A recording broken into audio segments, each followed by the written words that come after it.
Okay, everyone, welcome to Healthcare Unfiltered, where I have the honor and privilege to speak with a mother and a nurse practitioner and an advocate. All of that in one person, Tiffany McConathy, who I've had the pleasure of meeting through some unfortunate circumstances that she actually dealt with her daughter. And I have been very honored that she chose to share some of this story with you and me on the platform of Healthcare Unfiltered. Tiffany, welcome to Healthcare Unfiltered. This is your first time on the show, and I hope to have you back on the show under better circumstances and under better scenarios. But I appreciate you spending some time with us. Tell us a little bit about you, as who you are, and what you do day in and day out, and where you practice, and what got you into nursing.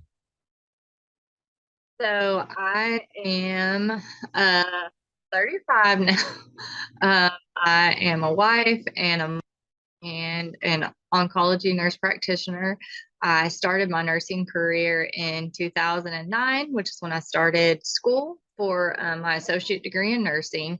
I got my RN license in 2011 and went on my uh, Master's of Science in Nursing in 2016. Through that time, I worked as an RN full time while I was going to school part time, and I um, enjoyed every minute of working. I started in oncology through hapstance and fell in love with it. I never had any family experience or personal experience with oncology patients, so I ended up through that with that just working with a friend and fell in love with it, and I have been working in that ever since. Currently, I work for Genesis Blood Cancer and Blood Institute, which is a part of the American Oncology Network. I've been here a little over 4 years, and I work with Dr. Muldoon. We kind of come as a team. So everywhere he goes, I go. We have 7 physicians in our practice, 6 nurse practitioners, and we service 10 different areas of Arkansas, mostly the central and southern parts of Arkansas. Some of us travel 2 hours one way to get to some of our clinics to help serve the underserved communities in our state. That's amazing service, by the way. And I think really for some of the listeners, we take certain access very for granted to medical care and to oncology care, but there are so many rural areas in the US where it's very difficult to get to. And the fact you go out of your way and try to get to these underserved communities is really unbelievable. So thank you for doing that. Tiffany, you got first introduced to cancer, a form of cancer, at a very young age and through your daughter. Mm-hmm. Tell us how this happened. And I hate that you have to recount the story because I do know it's very difficult, but I do believe it's important so listeners can understand how we got here. Yeah, so last September of 2021, I woke up to my daughter having right-sided facial paralysis. Throughout the day, my husband and I noticed that it wasn't getting any better. I thought maybe she was kind of sleeping on it funny. So immediately we said, okay, we're just going to have to take her to the emergency room. Working in the field that I work in, I was quite concerned about a brain tumor. Every mother's worst fear, right? And so that's the first thing that comes to your head. But then you tell yourself, no, that cannot be what this is. It's certainly nothing that bad. We're going to go and they're going to calm me down and they're going to say, oh, this is nothing. Don't worry about it. We're going to go home.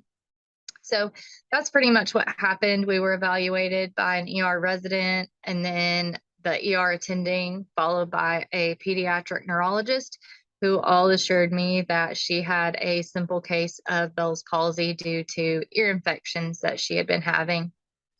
Over the next several weeks, she started to develop progressive facial paralysis, starting to affect her other side as well. She was getting more lethargic. She didn't want to eat. She wasn't drinking her bottles. And on Halloween of 2021, I took her back to the emergency room. In the ER, they did a CT scan that showed possible osteomyelitis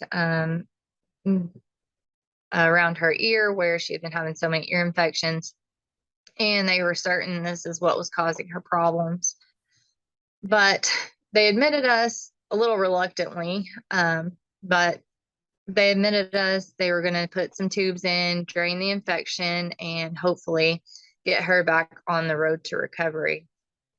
But being in the medical field, her symptoms did not match the diagnosis that we were given. She wasn't having any fevers. She wasn't having, didn't seem like she was having pain on that side, which you would think she would be pulling her ears or being in some kind of physical discomfort due to that. So I asked for them to do an MRI just to confirm their diagnosis. The ENT and the pediatric team that we were seeing both refused to order an MRI. They were certain that this is all we were dealing with, despite the lack of clinical symptoms that she was having that would support their diagnosis. So I asked for another opinion from the pediatric neurologist. They did agree to do the MRI, and on November 2nd of 2021, we found out that my daughter had 3 brain tumors and multiple tumors down her spine. And you've never seen anything like this before in your medical nursing career, did you?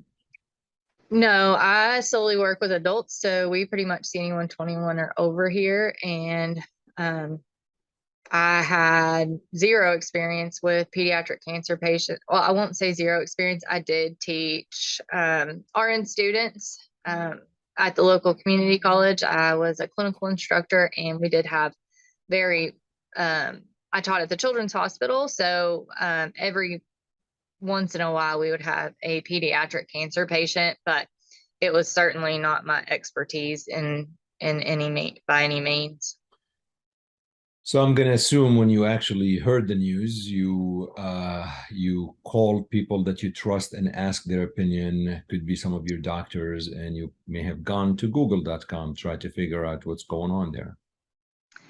Actually, the first person, I was at the hospital by myself at night. It was 7:30 at night, and I knew that I wasn't going to get any bad news. So I told all my family, like, this is not a big deal. Y'all go home. We'll get some answers, and it's not going to be any big deal. So as we were told, she had multiple brain tumors. Of course, I lost it, but I was very insistent that the doctor that was there call my boss. And he was very confused because I just kept saying, I need you to call my boss right now. And he looked very confused that I wanted him to call my boss and not my husband or my mom. But I needed someone who understood what they were telling me. And that was not going to be anybody in my family, because no one in my family is medical. And especially they don't know anything about oncology. So they tell my boss kind of what's going on, and he gets on the phone. He was like, don't panic. It could be anything. It could be something benign. It could be he wasn't sure, but he was just telling me not to panic and to not count on anything until we knew for sure what it was. And I didn't Google anything at the time because I didn't know what to Google. You could Google brain tumors, but you're going to get so many different research findings that there would just literally be no idea to know what she had. So we waited on the biopsy. She did have some elevated tumor markers, and the neurosurgeon and oncologist were fairly certain that she had what's called an embryonal tumor. They did a laminectomy the following day with the neurosurgeon, and he got a biopsy from one of her spinal tumors, because if he were to get the tumors in her brain, he said he was certain he would cause some deficit. So the spinal surgery was the less risky option at the time. She tolerated that extremely well and didn't get left with any deficits from the surgery, which was a blessing. So About a week later, after her surgery, we got her initial pathology report, which was an embryonal tumor, not otherwise specified. So in pediatric cancer, there is 20 main tumor types with over 100 different subtypes. So it could have been several different types of an embryonal cancer. So again, I didn't even know what to look up, but I decided at that point I didn't want to know. I wanted to trust her doctor and just let him tell me, because what I tell people in adult oncology is there's good and bad statistics, and you don't know which side you're going to be on, so the numbers really don't matter. So to me, I just decided that I was going to do the treatments that they recommended, and we would see what happens. I like what you said that there's good and bad sides of statistics, and you're right. Frankly, when you tell a patient, let's say there is a 75% chance of responding to this therapy, you sometimes have some indicators whether they may have higher chance of falling in the 75% or the 25, but it's still an educated guess. You can never be so certain. And I think that is really important to realize that to a patient, it's always 100%. If they respond, it's 100%. If they don't, it's 100%. Absolutely. How did you? I cannot imagine how you coped with this. Did you have? I mean, how were you able to cope? Did you have a support group? Did you talk to people? Like, how were you able to handle this? Especially you have a child that is not speaking. Like, you're dealing with somebody who you have the bond of the mother-daughter, but you can't communicate verbally. You can't even talk to each other. Yeah, it was really difficult. It was an extremely difficult time. I didn't have to look up statistics to know that her odds were not good. She was diagnosed in a metastatic setting, and in the adult world, that's not curable. And I assumed that in the pediatric setting would probably be pretty similar, especially with a brain tumor. Um, so the first week was me coming to grips with the fact that she would likely not survive. And I asked her doctor as we went into it, I said, is this even worth it? Do we put her through this at all? And he said, yes. He said, a lot of kids respond really well to this treatment. And so we did. And she did have a great response. So um, I I'm thankful that we did try. We did get several good months, How long? good Yeah, I was going to improvement. ask you how long did this response last? So from the time she was diagnosed until she passed away was 4 months. So So her initial, is this based on your research, Tiffany? Is this what's expected? I mean, um, is this how fast it is? there, so there is not a lot of research on this cancer because it's extremely rare. And with the rarity of the cancer, there's just not. There's like 3 papers that you can Google and find, and that's about all. And so I couldn't get any good information from anywhere other than the survival rate was extremely poor. Most kids, 95% of kids who are diagnosed with ETMR are gone within 12 months of diagnosis. I'm speechless. It's just very, very difficult to do this. After this happened, tell me, you had thought about having an autopsy to do more research. Tell me what happened there. So Nora was diagnosed with COVID in the beginning of February of 2022. And she was asymptomatic. She was tested because we were getting admitted for her stem cell collection. And so as she was being had pre-testing, she tested positive for COVID. She has no symptoms. She had sneezed like one time, and that was it. So with her COVID diagnosis, they pushed back her transplant, and in doing that, she ended up passing away around 9 days later. Because of her COVID positivity, we were not able to get the research autopsy that we had requested through the hospital. I knew how important having tumor tissue and would be to this cancer that is rare, and they refused to do her autopsy because of her positive COVID test, even though she was asymptomatic and it had been almost 10 days since her diagnosis. I mean, I think it's probably fair to say that transplant probably would not have made a difference.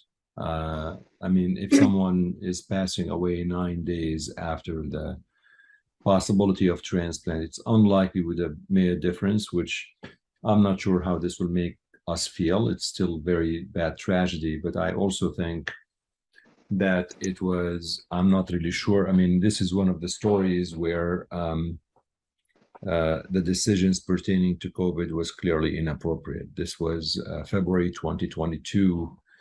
There are no symptoms. She wasn't even tested for that. She was hospitalized for something completely different, serious. And then you were agreeing, you and your husband, that she can have an autopsy to help medical research, and this was denied. How did that make you feel? I was extremely upset. First, she had had a couple of other viruses that had pushed back her transplant, and then the COVID test pushed it back again. So overall, it was pushed back about a month.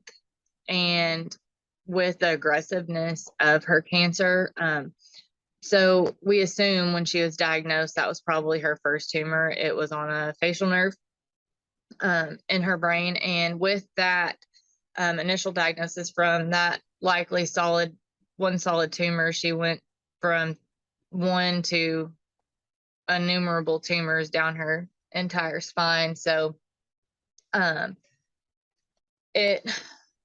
knew the aggressiveness of the cancer, and the transplant doctor did not want to proceed due to, and while I understand the rationale of not wanting to do it, he could potentially cause the COVID to be worse, and it could take over and she would die. But the other option was she was going to die anyway.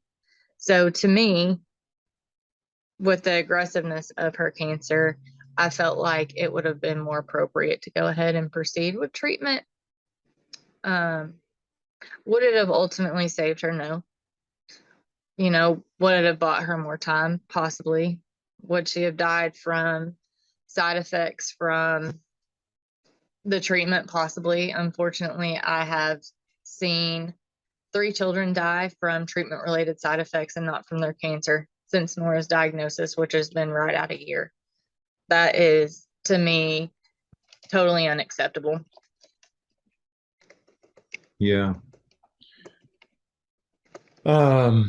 Tiffany, this tragedy have made you think a little bit differently about pediatric cancers, about research, about everything. Tell me how did this affect how you are approaching, and you're dealing with cancer. I mean, you're an oncology nurse practitioner. Tell me how this really impact your life. So I knew when she was diagnosed that I had a very unique perspective on pediatric cancer, and I developed knowledge that most people don't get to have, right? So I called it what did I say it was? I called it, I have being on both sides of the table, so I can understand from a clinical provider perspective, and now I can understand it from the patient perspective. So I've been giving a very unique opportunity to make a difference in pediatric cancer. As I researched about pediatric cancer and the disparities that exist between adults and children, I was flabbergasted and frankly appalled by what I read. Um, the American Cancer Society only donates 1% of their funding to pediatrics. The NIH and the NCI only give 8% of their cancer funding to children. So we're putting all these stock in our older generations who have gotten to live a life, and our kids get nothing. They get the bottom of the barrel. And as I'm going through this journey, I would have done anything, any clinical trial, if that meant that my daughter had a chance. And I know that there are all the other parents who have children who have cancer, we will literally do anything. So it's not a lack of having willing participants. So I knew it had to be something else. And so as I researched, I found it's a lack of funding, it's a lack of awareness, it's a lack of drug availability. There's not being molecular profiling in children, which is huge in the oncology adult world. We call it precision medicine now, where we can look at the DNA of your tumor type and know what may or may not work for you. And they found targeted treatments. We have on average 4 new drugs per month in adult oncology. In pediatrics, there's only been 4 new drugs in the past 4 decades. So to me, I knew that I had to do something about this. So I created a nonprofit organization in honor of my daughter called Princess Nora's Warrior Foundation. Through our foundation, we have our mission is to bring awareness, to help fund research, as well as helping support families going through these really hard times. Tiffany, the mission of the foundation, just to back up a little bit, it's princessnorafoundation.com. I want to make sure listeners are aware of that. It's our website is noraswarriors.com, Noras warriors.com. noraswarriors.com. And so they can go in there. Yeah, the name of the foundation is Princess Nora Foundation. Princess Nora's Warrior Foundation. Princess Nora's Warrior Foundation. Yes. The mission of the foundation is it specific to pediatrics, specific to the disease that Nora suffered from? What is the overarching mission that you want to accomplish with the foundation? No, so we want to help any and all pediatric tumor types. So any child from 0 to 18, we want to help them. We have partnered with another nonprofit organization, which this is not the only cancer we will fund, but we have helped fund a preclinical trial for her tumor type. This is studying, it's called CAR-T, and it has a specific area on the cancer that Nora had that they think that it's going to be effective in treatment for this. So this would be in a relapsed refractory setting. But we've helped fund a preclinical trial for that. And we're also in talks right now about funding clinical trials for a neuroblastoma clinical trial, as well as the research being done to develop a frontline treatment protocol for ETMR. That is amazing. How are you able to spread the word about the foundation, and how are you able to get the funding, and from who?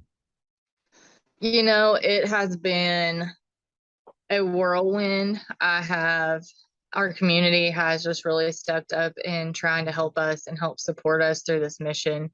I have a strong social media presence and following. I have Tell us about that, so people start following you. What's your social media? Yeah, so our Facebook is Princess Nora's Warrior Foundation. Um, Usually on any of the social media sites, you should be able to just search our foundation name or Nora's Warriors, and you should be able to easily find any. We have all of the social medias: TikTok, YouTube, Facebook, LinkedIn, I see that on Twitter as well. Princess Instagram. Nora's Warrior Mhm. Foundation. Got it. Okay. Yeah, we have, and our website's probably the easiest place to get to that. It has hyperlinks for all of that. Right now, we've actually, so the research funding is one of my main goals through this foundation. We also want to help support families because many of these families, one of the parents has to quit their job. You have to stay weeks on end at the hospital, and it doesn't allow for you to work. So if you've got a single mom, she may have zero income after a cancer diagnosis. So we certainly like to help families where we can if they need help paying a bill or whatever their need may be. So that's another avenue that we do. But our most recent project that we announced last week, we actually announced it on the date Nora was diagnosed on November 2nd. We are doing an initial diagnosis kit. It's called Nora's 1211 Project. That's her birthday. And what this project is going to do is we are wanting to have a huge basket delivered to a family that gets a cancer diagnosis. And it's going to be like a large folding wagon with just basically full of all kinds of things, anything you could think of. Myself and several other cancer parents helped me decide what needed to go in these baskets. We're getting a tablet, headphones, blankets, slippers, a comfy pillow, um, coloring books for the kids, toys, a sound machine, just it's so many things that we have. We're also in process of developing a resource manual to give to the families with other foundations names who help families support. We've partnered with the Arkansas Blood Institute, Beads of Courage, Bringing Up Rosie's, and several other foundations. And all of this stuff is going to be put in the same kit because we want to make this diagnosis as easy as we can for these families. It's a shock and you have no idea what you need or what you want. So we want to make that a little less harsh for the families and for the children who get diagnosed. So that's one of our That's really amazing effort.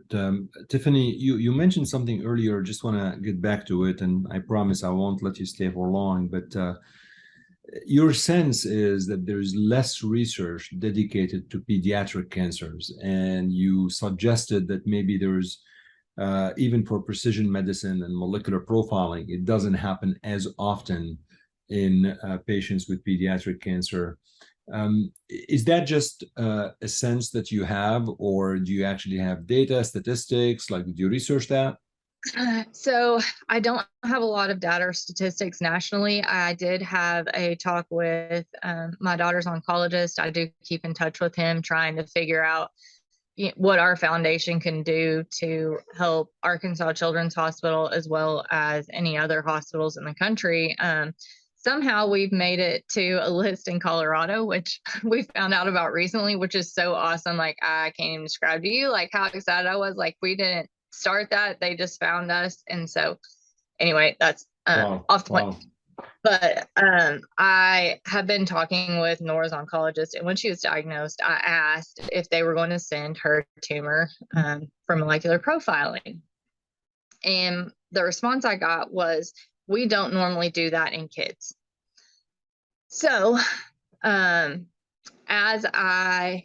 that comment just went over and over and over my head, and I was like, why? And then I said, well, I want this done for my daughter, which unfortunately it came back with she didn't have enough tissue, so the test couldn't be run. But I was flabbergasted that this didn't happen in kids because we've been doing this. So whenever I started oncology 11 years ago, they would run 2 or 3 genes on a lung cancer patient. So they do an EGFR and an ALK, and that was the two things that we'd send for. And then a little bit later, PDL1 and ROS1 came out, and then now we're at 400 gene sequencing to get targeted treatment therapies for these patients. And so I think to myself, how many targets are we missing in these kids who don't have access because they're not being tested? And so while the drugs might not be approved, say they have a HER2 mutation and we have all these drugs out there at our disposal, who we can petition a drug company and say, hey, we know your drug works on this. Can we please use this on this patient? And the majority of the time they're going to say yes, because it's, why would they not? And so that's how we get precise treatments that actually help. It's amazing. You know, a lot of times tragic stories lead to something good comes out of it. And if anything, hopefully your dedication, your devotion to pediatric cancers and to trying to make a difference is going to pay off. And if you're able to contribute to one life saved, it's well worth it. So I want to congratulate Absolutely. you on everything that you are doing. Is there anything else that we need to share with listeners, with the audience, that you believe is worth sharing and I may have just overlooked asking you about? Oh, you did ask me about how we raise money. So we have events every so often. We have hosted an educational nursing event, which was probably my most lucrative project yet. We raised about $55,000 from that. And we did a 5K here in the town that we live in, and we raised $34,000 doing that. People have just been super gracious with donations, and we apply for grants, and I have a team of 13 people who help How? me, How who are you able to do that while you're doing nursing and you're seeing patients? How? Where are you um, finding the time? you don't sleep. you No, you I'm enlist. serious. Like this is that's a lot of work and effort. I mean, and you We know have you're raised a little over $100,000 since May. do you think you're gonna be doing this full time at some point? Yes, that is my wholehearted goal, is to make this a national foundation like Alex's Lemonade Stand and Solving Kids Cancer. And um, we've recently joined the Coalition Against Childhood Cancer. It's an organization that brings together all of the foundations and like-minded people to share information and to bring awareness and create advocacy and research funding. So we're very excited about all the opportunities that that's going to bring us. Just getting our name out there, people like you who are allowing me to come talk about my daughter's story and our foundation to bring awareness and to just get the word out there. It's not all about the money, even No, though no, that no, no. does It's play a huge role in what we're able to accomplish and bring about new treatments. Along with that, just letting people know that it can literally happen to anybody. oh I yeah. have no family history of cancer. My husband has no family history of cancer, and yet we lost our daughter to a horrific brain tumor. So one day I was going along and I was oblivious, and the next day I was a cancer mom. So we can't keep our head in the sand. I know that we see these cute little St. Jude commercials and these bald-headed kids that are smiling, but that is not what pediatric cancer looks like. I know a lot of people put a lot of stock in St. Jude. I live very close to St. Jude. We're about 3 hours from Memphis. And that's probably one of the most common questions we got asked is, are you going to St. Jude? But what people don't realize is, number one, you have to be accepted to go to St. Jude. You can't just go to St. Jude. That doesn't They don't just take you. You have to be part of a clinical trial to go to St. Jude. And then they're a wonderful organization. Don't get me wrong about that. But I think that a lot of people put stock in some of these cancer facilities like St. Jude they're not the end all be all for pediatric cancer. And we've also got to support a lot of these other organizations and be careful where you're putting your money. Make sure you know where your money's going when you pick a nonprofit to donate to. I used to be, and again, I love the American Cancer Society. They do a lot for adults, but I donate a lot to them, but I had no idea that they didn't support pediatrics as much as they did adults. So, I think just knowing whatever nonprofit that you pick, knowing what they support and how they spend their money is important. We're very transparent within our foundation. 90% of our funding goes to research and parent funding and advocacy. Nobody that works with me in our foundation, out of the 13 of us, we are all volunteer. Nobody gets paid. Our money that we spend within the foundation is to further the foundation, to improve our web design, to make sure that our accounts are in good order. So what we spend internal money on is not paying anybody, but it's just to make sure that we're still able to get the word out.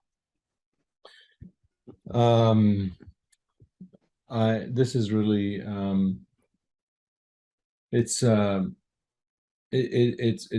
it's a lifelong goal that you are going to achieve, and I have no doubt that you are going to get there.